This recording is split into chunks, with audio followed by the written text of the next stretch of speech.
Hey guys, welcome to the channel. I've got this really cool vintage inspired Tissot that I'd like to share with you today. I saw this on the watch forums on Watch You Seek a couple weeks ago and just thought, dang, that is a cool watch. I'd love to check that out, throw it on the channel for you guys to view. So I did. I purchased it. Got here a little while ago and I've just been enjoying it. This is the Tissot PR516GL. This is based on a vintage Sea Star that came out in 1965.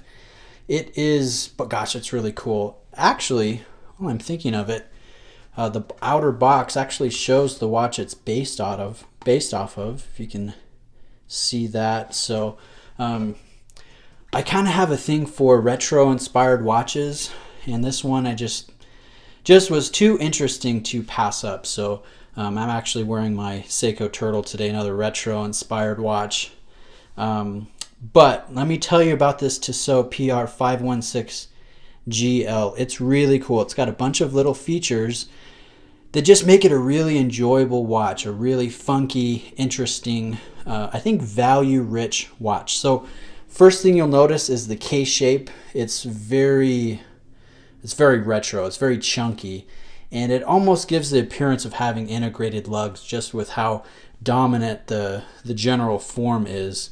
And you can see that crystal, that sapphire crystal, it's chamfered at the edges and has a faint dome to it, so it just barely raises out of that really dominant case form.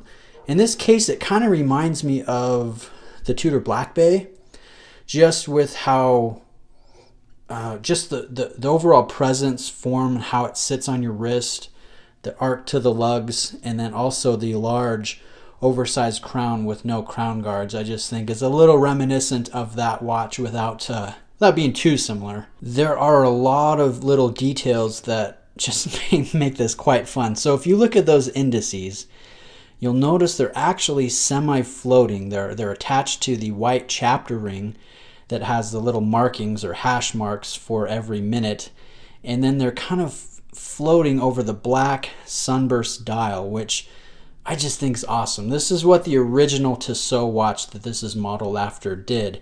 Now the original watch, the hands, the minute hand and the seconds hands went underneath those floating markers.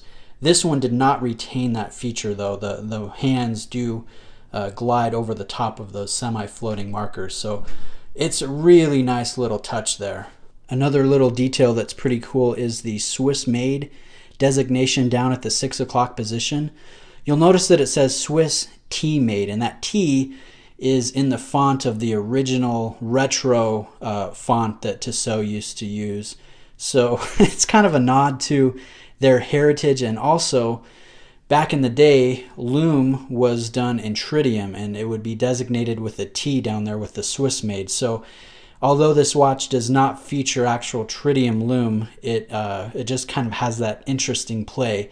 And I'm really glad they did that. It's just kind of a little feature that it's just enjoyable. It wasn't necessary, but it enhances the experience a little bit.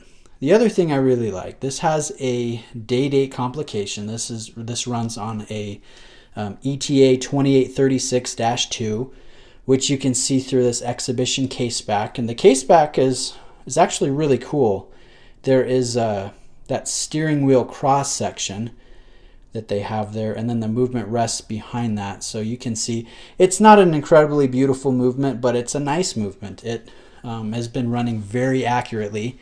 And a feature of this being part of the VISO date line is the day-date complication switches exactly at midnight. It's an instantaneous day-date change, which you don't normally find on a watch of this price point. So I'm actually really impressed with the movement. It's not highly decorated, it's not a chronometer, but it is a very reliable, proven movement with that added nice complication of having the instantaneous changeover. Now, if you look at that day-date feature, you'll notice it says 4 Thursday and 26. It's also a neat little touch there where every single day has a number attached to it, an Arabic number that designates the day of the week. Now, it starts on Monday being 1, and then Tuesday, Wednesday, Thursday, and so on, with Sunday wrapping up at 7. So really interesting there. It's kind of weird. You don't see that very often. Another neat touch is the crown, how it is kind of low. It sits low in the case. It's almost offset. And actually, I think it's pretty cool. So there's that. It's 100 meters water resistant. There's the winding action. It is a push-pull crown. Does not screw down. And it is signed, you can see, with the retro T that's also found on the Swiss T-made designation down there. So it comes in a few variations. This one and the blue dialed one are my favorite. I think they're the most true to the original design. And I just love the contrast and the balance. You can see on those indices, those applied indices, they have a textured black element running down the center of those indices. Matches the rally style leather strap really well. And then, of course, the sunburst black dial that you can only pick up in certain lights. It's a very faint finish, very subtle. And I love the pop of color with the seconds hand with the T counterbalance, and also the red on that quirky date wheel on the Arabic numeral. So really nice use of color, contrasts really well, even matches the box that it comes with. So I appreciate all these little details. The version I have is on this leather strap. It's actually really well made. It's padded, it's pretty supple, and you get a butterfly clasp here that is adjustable, and it is signed. Although the signed clasp here is the modern font, it's not the retro T, which I would have liked to see again in that area. But other thoughts? I just think it's really cool. I mean, the amount of retro vintage goodness, the vibe that you get from this watch, it's pretty unbeatable for the price. I mean, you can find silver dial variants for the mid 200s, low to mid 200s. The black one like I have and the blue one, they're very hard to find. You don't normally see them under $500. I mean, you used to get them for cheaper back when they were in stock, but this is a discontinued watch now. So it's getting a little bit hard to find. So what are the negative points to this watch? Trying to think.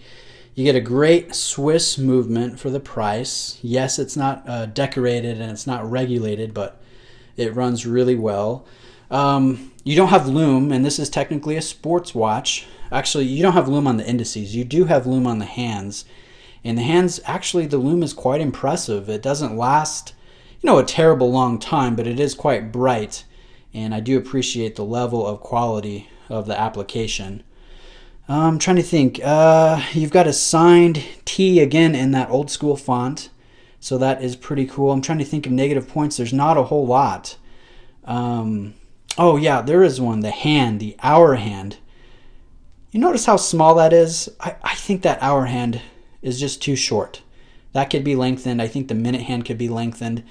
And I would think it would be awesome if they ran that handset underneath those floating hour markers, or those semi-floating hour markers, just adding to the vintage vibe. I think that would have been cool. They didn't do it, but it's just kind of a woulda, coulda, shoulda.